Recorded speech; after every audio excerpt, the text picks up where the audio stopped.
Hello students, welcome back to my channel Let's Learn with Megha. Today we will start our next chapter of class 6 NCERT history, chapter number 4 what books and burials tells us. So हमें पता चलेगा इस chapter में कि books and बैरियल्स के through हमको या historians को क्या क्या इन्फॉर्मेशन मिली. So let's start with Vedas.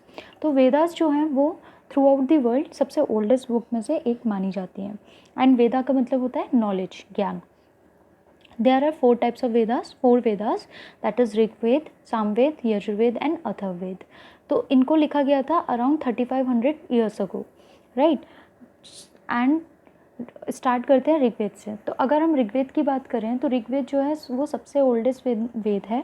And इसमें मोर देन 1000 हिम्स लिखी गई हैं जिनको सुक्ता या फिर वेल सेट भी बोला जाता है. और इसमें गॉड और गॉडेस को प्रेज किया गया है, जिसमें 3 गॉड्स को इम्पॉर्टेंट माना गया है. दैट इज़ अग्नि, God of fire, Indra a warrior God, और एंड सोम. सोम बेसिकली एक प्लांट है जिससे एक स्पेशल ड्रिंक बनती थी, ठीक है. एंड ये हिम्स जो थे ये कंपोज किए गए थे सेजेस के थ्रू. सेजेस मीन्स ऋषि. तो ये जब प्रीस्ट जो हैं एक यूनिक तरीका था कि ये जो हिम्स हैं ये स्टूडेंट्स को किस तरह से पढ़ाया जाता था, वो एक यूनिक तरीका था. दैट इज़ उनको कभी भी लिखवाया नहीं गया, उनको हमेशा बार बार रिपीटेडली रिसाइट करवाते थे ये प्रीस्ट अपने स्टूडेंट्स से. एंड अल्टीमेटली बार बार वो स्टूडेंट्स जो थे वो बोलते थे और प्रीस्ट के थ्रू सुनते थे. एंड इसी प्रोसेस के थ्रू उनको ये मेमोराइज हुई, राइट. एंड ये सिर्फ कुछ टाइम तक की बात नहीं है, ये बहुत काफ़ी ईयर्स तक यही इसी तरह का पैटर्न फॉलो किया गया. देन ये ओल्ड वैदिक संस्कृत में है, मतलब लिखी गई थी. दैट इज़ जो आज की डेट में आप संस्कृत पढ़ रहे हैं स्कूल में, इससे काफ़ी डिफरेंट होती है ओल्ड वैदिक संस्कृत, ठीक है. एंड अगर प्रिंट की बात की जाए कि ये फाइनली प्रिंट फॉर्म में कब देखी गई, तो अराउंड 200 ईयर्स पहले इनको प्रिंट किया गया था. अदरवाइज़ इनको year to year, generation to generation इसी तरह आगे फॉरवर्ड किया जा रहा था, रिसाइट करवा के, राइट. नेक्स्ट, तो हिस्टोरियंस जो हैं वो ऋग्वेद किस तरह से पढ़ते थे. जैसे अगर ऋग्वेद को जब इन्होंने एग्जामिन किया तो ये ऑब्जर्व किया गया कि जो हिम्स हैं वो डायलॉग्स की फॉर्म में लिखी गई हैं, राइट.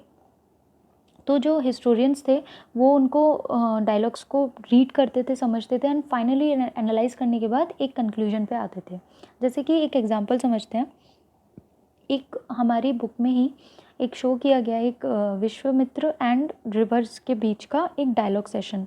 तो इस डायलॉग सेशन में ये बताया गया कि जो ऋषि हैं, ऋषि विश्वामित्र, वे वो रिवर से कुछ रिक्वेस्ट कर रहे हैं.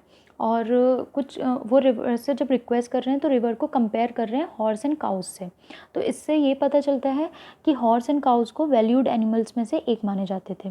देन उस टाइम जो सेकंड थिंग जो रिवर्स थी, वो रिवर्स थी रिवर बीज एंड रिवर सतलज, ठीक है, जिनको वर्शिप किया जाता है, जिनकी वर्शिप की जाती है, ठीक है. तो ये जो एक और चीज़ इसमें ये भी पता चला, जो हिम्स हैं उसमें रिवर इंदस का भी जिक्र हुआ है, उनकी ट्रिब्यूटरीज़ का भी जिक्र हुआ है. और मतलब कहने का मतलब ये है कि इन रिवर्स का नाम आया है. एंड इसी तरह गंगा एंड यमुना का भी नाम आया है, बट गंगा एंड यमुना का नाम सिर्फ एक बार आया है, ठीक है. Now next is cattle, horses and chariots. तो यहाँ पे cattle, horses and chariots means होता है रथ, ठीक है. तो इसमें क्या बताया गया है, इसमें ये बताया गया है कि जो ऋग्वेद थी उसमें काफ़ी प्रेयर्स देखने को मिली related to cattle, children and horses. तो जो चिल्ड्रन थे स्पेशली सन, और हॉर्सेस जो थे, जैसे एग्जांपल के तौर पे हॉर्सेस की बात करते हैं, तो जो प्रेयर्स देखी गई वो क्यों देखी गई अल्टीमेटली. तो जैसे हॉर्सेस थे उनको रथ से बांधा जाता था एंड उनको फिर बैटल्स के लिए यूज़ किया जाता था. बैटल्स बहुत रीज़न से लड़े जाते थे. दैट इज़ कभी डेयरी कैटल को कैच करने के लिए, मतलब कैप्चर करने के लिए, कभी लैंड को कैप्चर करने के लिए, वाटर एरिया को या वाटर फील्ड, मतलब वाटर से रिलेटेड कोई आसपास का एरिया है उसको कैप्चर करने के लिए, या फिर कुछ लोगों को, कुछ लोग मतलब पीपल हैं तो उनको कैप्चर करने के लिए इस टाइप के बैटल्स लड़े जाते थे. तो जब बैटल्स लड़े जाते तो कुछ वेल्थ भी इनको मिलती थी.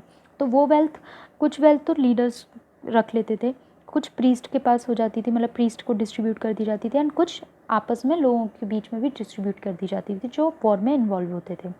एंड कभी कभी क्या होता था कि कुछ वेल्थ को यूटिलाइज़ किया जाता था यज्ञ को या सेक्रीफाइस को परफॉर्म करने के लिए.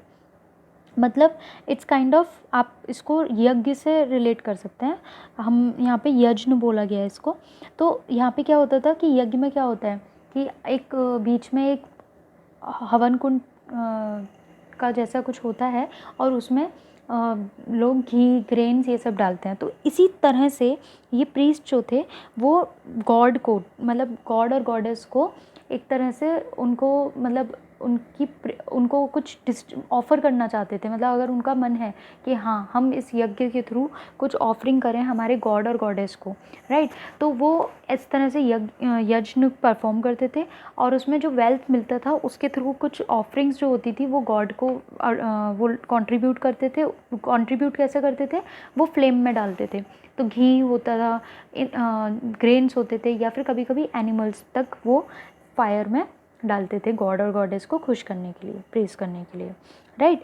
देन उस टाइम की पॉलिटिकल लाइफ में ये बताया गया कि जो दो ग्रुप्स देखे गए थे उस time, one is priest and other is राजाज। जो प्रीस्ट है वो एक तरह से आप कह सकते हो ब्राह्मण्स ही थे, एंड राजा जो थे वो यहाँ इस टाइम के राजा और आगे जो आप राजा के बारे में पढ़ेंगे उनसे काफ़ी डिफरेंट है। नॉर्मली हम राजा वर्ड सुनते हैं तो हमें बहुत ही ज़्यादा रॉयल्टी से भरा एक कैसल एंड एवरीथिंग, हमें ये सब याद आता है, बट ऐसा नहीं है। ये राजा जो थे ये वो राजा थे जिनके पास कोई कैपिटल नहीं होती थी, कोई कैसल नहीं होती थी, कोई आर्मी नहीं, कुछ नहीं, इवन ये टैक्स भी नहीं कलेक्ट करते थे। बट इनको राजा किस किस बेसिस पे बनाया जाता था, इनको राजा बनाया जाता था इनके स्किल की बेसिस पे, कि ये बहुत ज़्यादा स्किल्ड लोग होते थे और ये ब्रेव होते थे।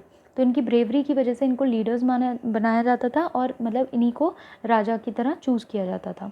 एंड सक्सेसर के लिए भी यही बात की गई है कि सक्सेसर का मतलब ये नहीं है कि उनके जो आने वाले राजा भी होंगे, उनके नेक्स्ट जो राजा बनेंगे उनके बेटे नहीं बनते थे। इनफैक्ट अगेन इन्हीं क्वालिटीज़ के बेसिस पे ही नेक्स्ट राजा चूज़ किए जाते थे। Then there are some other words also जो लोगों को डिस्क्राइब करता था। तो जैसे कि दो वर्ड्स यूज़ किए जाते थे, जन एंड विश। तो विश जो है वो एक ओरिजिन वर्ड बना वैश्या का। वैश्या इज़ बेसिकली वो हम आगे फर्दर चैप्टर्स में पढ़ेंगे। तो अभी के लिए आपको ये याद रखना है कि जो वैश्या वर्ड निकला था वो विश के थ्रू निकला था, ठीक है। देन वर्ड्स जो हैं वो वेदा, जिसने भी वेद को क्रिएट किया गया था, तो उन्होंने क्या किया था, उन्होंने अपने आप को आर्यन नाम दे दिया था, ठीक है। तो जो क्रिएटर्स ऑफ वेदास को नाम दिए गए, वर्ड्स बोले गए, तो उन्होंने अपने आप को नाम दिया आर्यंस, जिन्होंने वेद को कंपोज किया। एंड उन्होंने अपने ओपोनेंट्स को नाम दे दिया दासाज या फिर दस्यूज। तो वो उनके साथ क्या होता था कि वो वेदास पढ़ने के लिए भी रिस्ट्रिक्ट कर दिए जाते थे, वो अलग टाइप की लैंग्वेज बोलते थे, और आगे चल के यही दासाज या दस्यूज यही स्लेव बने। और स्लेव जो थे ये वही लोग स्लेव बनते थे एक्चुअली, जो ये लोग कैप्चर करते थे वॉर में। अभी मैंने बैटल में बताया कि बैटल लड़े जाते थे तो उसमें लोगों को भी कैप्चर किया जाता था, जो लोग कैप्चर करके लाते थे उन्हीं को ये लोग फिर आगे स्लेव बना देते थे। तो अब आगे बात करते हैं स्टोरी ऑफ मेगालिथ्स की। मेगालिथ मतलब होता है बिग स्टोन्स। ये बेसिकली मार्क की जाती, मतलब इन स्टोन्स के थ्रू बरियल साइट्स मार्क की जाती थी। जो बरियल साइट्स का मतलब होता है जो भी आपकी मतलब कब्रिस्तान वाला जो प्लेस होती थी, मतलब जहाँ पे डेड बॉडीज़ ये लोग दफनाते थे, तो उन साइट्स को ये लोग क्या करते थे, ये मेगालिथ्स मीन बिग स्टोन से मार्क कर देते थे, ठीक है। तो ये जो प्रैक्टिस थी, ये जो फॉलो करते थे इस तरह से मेगालिथ्स को वहाँ पे सेट करने की, ये अराउंड 3000 ईयर्स अगो पहले स्टार्ट हुई थी। और ये एक इंडिकेशन होता था कि इसके नीचे जो है बेरियल्स हैं, मतलब इसके नीचे डेड बॉडीज़ दफनाई गई हैं, ये एक इंडिकेशन माना जाता था मेगालिथ्स का। देन बेरियल्स के थ्रू कुछ सोशल डिफरेंसेस भी देखने को मिले आर्कियोलॉजिस्ट को। जब आर्कियोलॉजिस्ट ने काफ़ी एक्सकेवेट करके जब उनको स्केलेटन मिले थे, तो इन्होंने देखा कि जो जैसे एक जगह है ब्रह्मगिरी, तो वहाँ पे जो उनको स्केलेटन मिला था वो स्केलेटन जो था वो कवर्ड था 33 गोल्ड बीड से, 2 stone Beed and 4 copper bangles. मतलब एक ही स्केलेटन में ये सारी चीज़ें थीं उसके स्केलेटन के आसपास। Gold beads, 2 stone bead, 4 copper bangles and 1 conch shell. तो एंड ये भी देखा कि किसी उसी प्लेस में मतलब ब्रह्मगिरी में ही आसपास दूसरा स्केलेटन मिला, तो वहाँ पे सिर्फ उस स्केलेटन के पास एक पॉट मिला। ठीक है, तो इससे क्या देखने को मिला, इससे एक पॉसिबिलिटी मिली आर्कियोलॉजिस्ट को, एक पॉसिबिलिटी का परसेप्शन मिला उनको कि उस टाइम भी रिच और पुअर हुआ करते थे, उस टाइम भी लोगों में स्टेटस का डिफरेंस हुआ करता था। ठीक है, तो जैसे कि कोई रिच है तो उसके जो भी बिलोंगिंग्स होती थी वो उसके साथ ही बरी कर दी जाती थी, राइट।